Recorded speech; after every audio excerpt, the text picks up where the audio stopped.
Hi, my name is Casey Romaine, and my thesis is titled Misinterpretations, Myth and Marketing in Mid-Century Modern. My research began with a curiosity about the ways in which mid-century modern design objects and designers seem to hold so much cultural capital today, some 70 years on.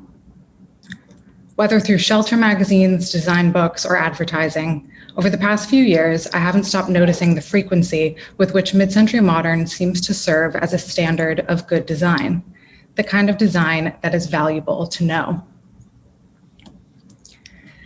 I came upon Instagram posts by brands outside of the world of furniture and architecture that used this knowledge as a mark of distinction, separating those in the know from everyone else.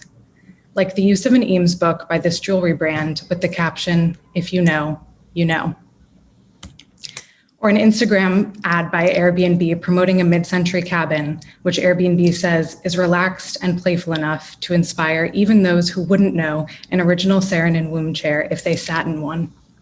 For reference, the chair and ottoman set can cost up to $8,000.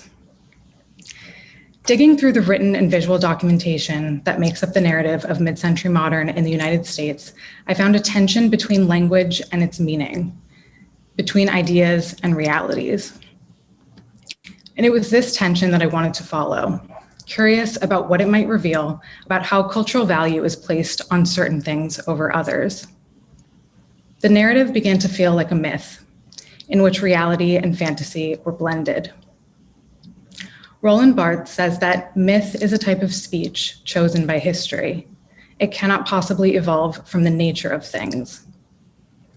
I wanted to look at the language with which history has chosen to create mid-century modern, and I found certain key words used often by designers, curators, and writers, specifically the words organic, simple, classic, democratic, and timeless.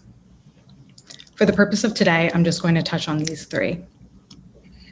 Vague enough to be open to interpretation, these words have not only defined a style, but have shaped who and what is considered relevant, what design is worth knowing, who gets to be classic, and what names we need to know.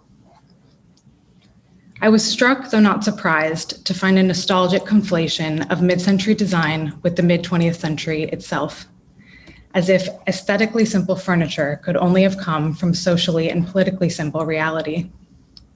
A millennial Airbnb host who markets his listing as a mid-century modern cabin in a rural vacation town outside of Los Angeles told me he feels it provides an escape not only from the city, but to a different, simpler time.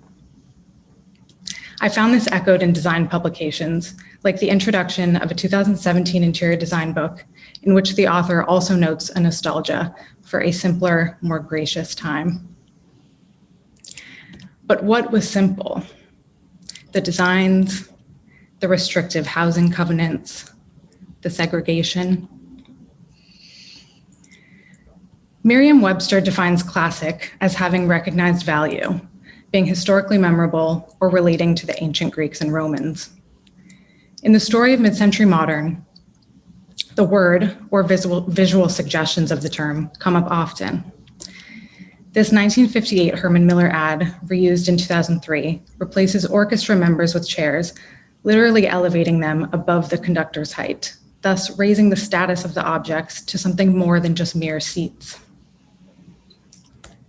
The past and present relationship between mid-century design and the museum, particularly the Museum of Modern Art, has further worked to establish the value and importance of these objects.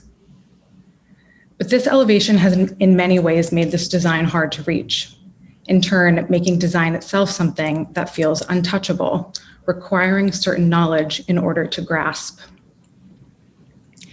This is at odds with another idea that kept creeping up in my research, that mid-century design is democratic, that is, relating to, appealing to, or available to the masses. In the case of Eames, an intent towards accessibility can be found, but the prices of the objects, both now and in the mid-20th century, have never been reasonable on the average American income. There were many different attempts at producing large-scale, affordable modern housing to varying degrees of success, but the lasting narrative within mid-century modern typically includes projects like the case study houses, which despite an intent to create reproducible housing for quote unquote average American families, resulted in a few dozen homes built at costs well exceeding the average home prices of the time, now often decontextualized through glossy images in books and on social media. Other more significant housing efforts by measure of scale, equally modern at the time, are typically left out of the narrative, like the failed public housing project, Pruitt-Igoe. I spoke with Jared Blake and Ed B., the two owners of the Bushwick Brooklyn furniture store and design incubator Lichen, which sells a curated selection of 20th century pieces alongside new independent designers. Jared told me about a documentary he watched by the Vitra Design Museum and laughed as he explained that it showed people handling chairs with white gloves, the same ones that they keep casually in the office space behind their storefront. It was pretty cool, Jared said, don't get me wrong, but they should have never handled them with white gloves. That's how chairs that are supposed to be for workers turn into fashion design. He told me people come into the store unsure if they can touch the objects that they might recognize from books or on the internet. There's a lot of don't touch this in other stores, Jared said. We have great conversations with people. We're not going to tell someone not to sit on a chair. That's what it was for. Their relationship to mid-century modern is complicated. It represents a space they struggle to identify with as men of color in a majority white design field. And though they engage with it, Jared says that mid-century modern was never for people of color. And rather than integrating themselves into established brands, they hope to be given power to create their own production, to be the Herman Miller of color. But nevertheless, it's an association that provides recognition in the design world and to consumers. They use Instagram for a lot of their sales and told me that they often attach two hashtags to their posts, mid-century and post-mid-century, acknowledging the marketing power of the term, but simultaneously signaling an attempt to move beyond it, to be post whatever the mid-century is.